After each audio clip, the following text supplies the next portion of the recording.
If you forgive me, ladies and gentlemen, I would like to make a somewhat meandering reply, or should I call it an elaboration, to a video of Sargon of Akkad's to the notion of the ethical state. The link to the original video will be provided in the notes. The British state has been dictating right from wrong for quite some time now. This approach is much older than the more recent interventions regarding social justice-related speech. The laws on obscenity have been enforcing a public morality in the most private sphere for decades. The British state has commanded the right to enforce a paternalistic morality for the supposed good of the people during this time. In doing so, the state has conditioned the people over a lengthy period of time to accept it as a given that the state may prescribe morality and proscribe what it deems morally deficient. The test for legal obscenity literally includes the definition of material having the power to deprave and corrupt its audience. This is the point from where we begin, meaning this is the position which the government commands. It therefore becomes a matter of debate regarding what subject the government may police on the grounds of morality, but the principle itself on whether the government has the right to police morality has been ceded to them. Sure, there are those, like myself, who still argue this matter, stating that the government has no right at all to interfere in obscenity, and that it is for every citizen to decide for himself what he wishes to listen to, view or read. But as the recent lolly debate on social media showed, there are a great many people who deem themselves wholehearted supporters of free speech who refer to the precautionary principle the moment they feel themselves on morally tricky ground. The precautionary principle advocates that we better be safe than sorry, so better to ban than to risk material depraving and corrupting the populace. The harm principle, of course, is what advocates of free expression usually subscribe to. Prove to me that something does harm. Then I will consider whether a ban is proportionate. But prove it to me. Else you have no grounds to demand that another be silenced. You point in your video, Mr. of Akkad, to the 2003 Communications Act. It was indeed, as you explain, a significant step in the curbing of free speech online. However, I would point you to the Obscene Publications Act. The Obscene Publications Act, originally created in 1959, has been preparing the ground in this sphere for a lengthy time. When at last it began losing its bite in the courts, rather than to allow the punitive regime to drift into obscurity, the Labour government introduced the Extreme Pornography Bill in 2008, prosecutions under which, last I heard, have been running at almost 1,000 per year. Both obscenity law and its follow-up extreme pornography have been severely criticised for containing vague definitions which can be made to fit a great deal of material, allowing officials to launch prosecutions almost at will. I stress this is not merely an argument for permissiveness. The British laws on pornography have been a threat to free expression in this country ever since their inception, precisely because these laws argue that it falls within the purview of the state to define and enforce morality. The step from policing pornography to policing other expression is a small one, the chief position against pornography always having been offensiveness. Having established the state's right to shield its citizens from offence, the expansion of this protection, to my mind, was inevitable. It really just was a matter of time until advocates for further restraint would find a successful way to argue for further intervention. In the end, they discovered that transferring much of the language of disgust and offence from pornography to other spheres did the trick. As late as 2009, British prosecutors were still trying to revive obscenity laws on written material. Yes, there was indeed a case in Newcastle on precisely those grounds. Something we all thought had been abandoned after the famous Lady Chatterley's lover trial back in 1960. The assault on free expression in this country has been sustained.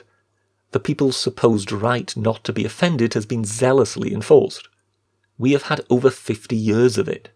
Over 50 years during which the government has continually insisted that it in principle possesses the right to prohibit expression. The question then is only what expression it wishes to prohibit, not whether it may prohibit at all. If you wish to oppose the government's claim that it has the right to decide what is right and wrong, then you cannot merely oppose the government in the salon, you also must oppose them in the boudoir. The state has no right to censor. The state is not the arbiter of morality. It should never be. But the very premise of the ethical state, as you put it, Mr. of Akkad, has become very well established in the UK. The state reserves the right to enforce its ethics, thus banning pornography of which it disapproves. Not restricting it to a certain age group, but disallowing it for all adults where it sees fit. It needs to be pointed out that this censorship was once undertaken as a function of conservative, religiously inspired morality. But soon enough its enforcement has continued under the notion of feminist doctrine, which sees pornography as a moral ill, as it supposedly encourages various forms of hatred toward women and sexual violence. It is fair to say that already 20 years ago feminist thinking had taken over in that sphere. They have been solidifying the legal basis, and have been practicing their arguments regarding the rights of the state to protect its citizenry, the notions of a safe space from offensive materials, and that expression can have a lasting corrupting effect on its audience, encouraging no end of social ills such as misogyny, rape culture, violence against women, etc., etc. We have permitted them to ensconce such principles, and to practice and refine their arguments in plain sight. But most did not dare to oppose, as it concerned embarrassing material. But that is the place wherein resides the dragon. The ethical state lives there. If you wish to challenge the state's claims to supremacy on ethics, you need to challenge their right to impose on pornography. For there too their argument is entirely moral. But in that field they remain almost uncontested. It is their bastion. If you wish to level up, that is the side of the boss you need to defeat. To challenge the state's dominion over ethics is to challenge their authority over all ethics. It is to suggest that they can abide only by the harm principle. Nobody can claim supremacy over morality. If anything, that is the sphere of the church, not the government. To many, if explained in the abstract like this, it may seem obvious, but for some reason in so many people's minds it does not translate into the practical. The state simply should not decide matters of right and wrong. It is not the moral arbiter. We do not elect governments for this purpose. We simply do not need to look back to the fascists of the 1930s to find a model for the intervention on ethical grounds by the state. We have had relentless intervention for decades by both Labour and Tory governments. In the minds of many it has hence become the norm. Some in the past argue that pornography represented an exception, but ironically they were the exception among the censorious movement. The British state has given itself the right to intervene on matters of ethics.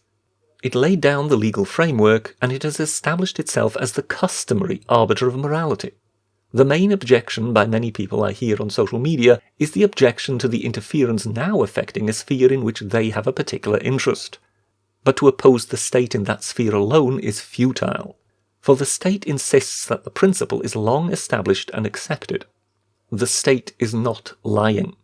The principle is long established, and as long as the main body of opposition is only ever aimed at this or that part of their intervention, then the state can truthfully claim that the principle of their right to intervene is largely accepted.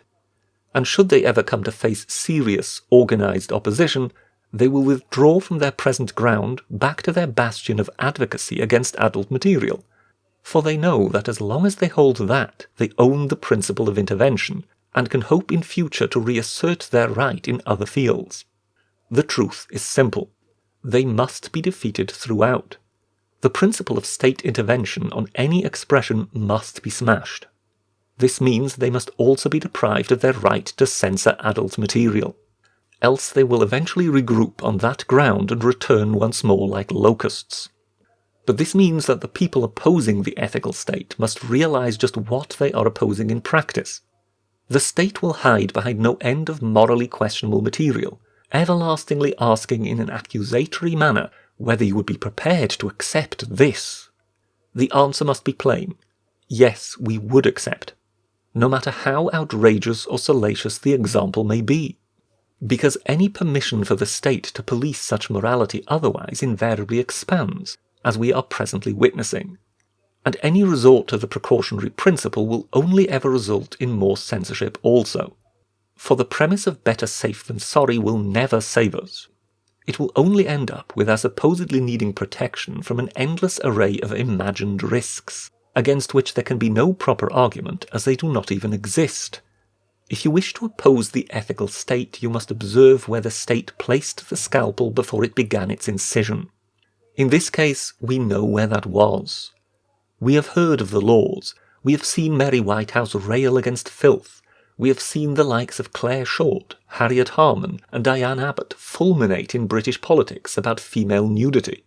It is the very sphere in which outrage culture was developed. Just what was Mary Whitehouse, if not the ultimate of virtue signallers? And yet among the very people who claim now to be fighting for free speech, we have such who would claim that Mary Whitehouse did nothing wrong. She only helped lay down the very foundations for a system which is now garrotting free expression in this country on the basis of offence. The fight against the ethical state, as you term it, cannot be selective. All expression is equal in that regard. It must be defended equally. To allow one gap in that defence for reasons of embarrassment or squeamishness allows them to drive in the wedge at their leisure. It is the lack of principle to the opposition to state intervention which has allowed the state to establish itself in this sphere so successfully. For the state to pick on people on the basis of deterring discrimination and prejudice, as you show in your example of Scotland, is not that surprising, if you consider that the argument has been developed over time that all manner of pornography is being banned in order to prevent various prejudices against women. Feminism and social justice have already been enforced by such laws for years, because the reasoning for the prohibitions had been publicly changed to one of social justice. Where was the revolt then? Yes, they may have done so quietly. They may have flown it in under the radar. But in Parliament it is now understood that these are acceptable reasons for law, not least because these have been the motivating factors for such laws for years. If your official reason for banning pornography is that it causes hatred against women, then why should you not ban something else if it is said to cause hatred? For you have accepted the principle, and so the principle stands. That is all from the Cyberpass for now. Thank you very much, and goodbye.